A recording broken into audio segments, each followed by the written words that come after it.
कानपुर से एक हैरान कर देने वाला मामला सामने आया है, जहां सेना के जवानों को शिक्षा का पाठ पढ़ाने वाले शिक्षक खुद 10 सालों से मूलभूत सुविधाओं के लिए केडीए के चक्कर काट रहे हैं। राजपुताना रेजिमेंट में धार्मिक शिक्षक के तौर पर कार्यरत पीताम्बर द्विवेदी ने केडीए की महत्वाकांक्षी योजना अलकनंदा इनक्लेव में वर्ष 2014 में एक भूखंड लिया था। इस योजना के अनुसार बिजली, पानी और सीवर की मूलभूत सुविधाएं देने का आश्वासन भी विभाग की तरफ से दिया गया था। इसी वादे पर पीताम्बर ने 50 लाख रुपए का लोन लेकर मकान बनवा लिया, लेकिन 10 साल बाद भी मूलभूत सुविधाएं नहीं मिली। 10 सालों से पीताम्बर केडीए के चक्कर काटने को मजबूर है। मैं पीताम्बर द्विवेदी भारतीय सेना में राजपूत रेजिमेंट की 27वीं बटालियन में धार्मिक शिक्षक हूँ।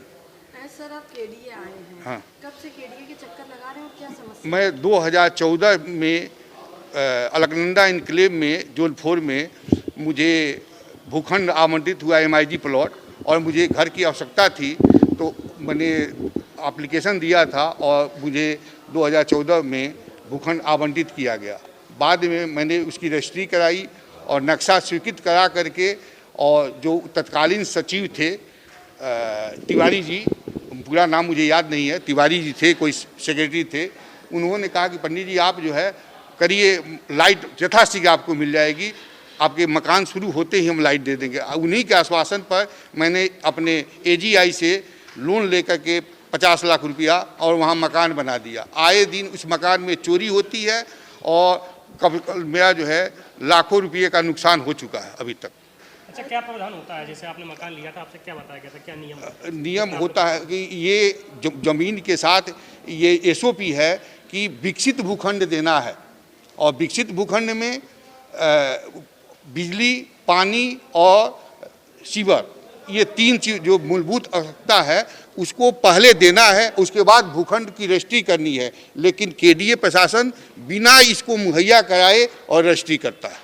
10 साल से चक्कर लगा रहे हैं, 10 क्या आश्वासन दिया है? भ्रष्ट अभी डीएम को ऑफिस जाता हूँ, डीएम ने आदेश दिया था कि 1 महीने के अंदर यथाशीघ्र बिजली की समस्या को दूर किया जाए, लेकिन 1 महीना नहीं, आज 3 महीने गुजर गए, कोई आश्वासन नहीं। केस्को और केडीए दोनों की ओर से निस्तारीकरण किया गया, और दोनों के निस्तारीकरण में कंट्राडिक्शन है, दोनों एक दूसरे को ब्लेम कर रहे हैं। कितने लोग होंगे जिनको ये समस्या का सामना करना? लगभग वहाँ 12 ऐसे लोग हैं, और ऐसे तो भूखंडी सब बिजली का इंतजार कर रहे हैं कि बनवा में बहुत महंगे जमीन ले करके इंतजार कर रहे हैं कि बिजली, और आए दिन वहाँ चोरी हो रही है। पूरा नहीं, ये तो मुझे नहीं पता है, लेकिन लगभग जो है 90% अलॉटमेंट हो चुका है। अपनी दिव्यांग पत्नी के साथ पीताम्बर केडीए के चक्कर काट रहे हैं, लेकिन उनको आज तक राहत नहीं मिली। अधिकारियों का यह मानना है कि कई बार मामले लटक जाते हैं, लेकिन कोई ठोस जवाब उनके पास भी नहीं है।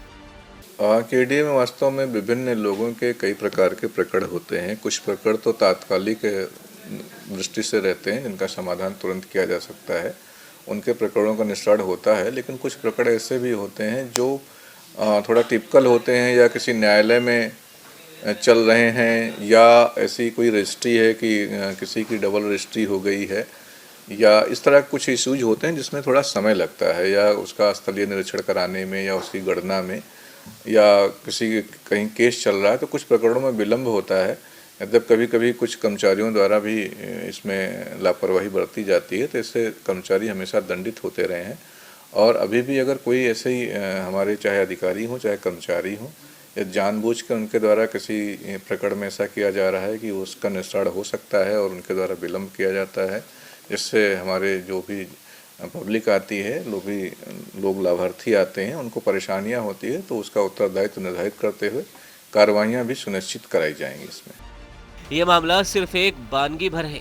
ऐसे सैकड़ों लोग विकास प्राधिकरण के चक्कर रोज काटते हैं, लेकिन उनको राहत नहीं मिलती।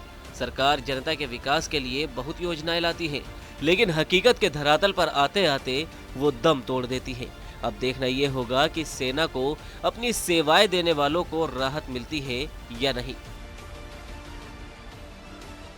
अपना मकान होना हर व्यक्ति का एक सपना होता है, और खासकर तब जब कोई व्यक्ति सेना में अपनी सेवाएं देता है और उसके बाद अपने जीवन भर की पूंजी लगाकर जब एक मकान खरीदता है तो वो सिर्फ इतना चाहता है कि उसको मूलभूत सुविधाएं मिलें, और शायद वही केडीए नहीं दे पाता।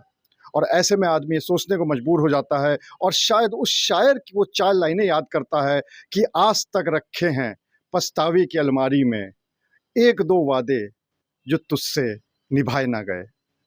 अनुराग अग्रवाल, टीवी 9, कानपुर।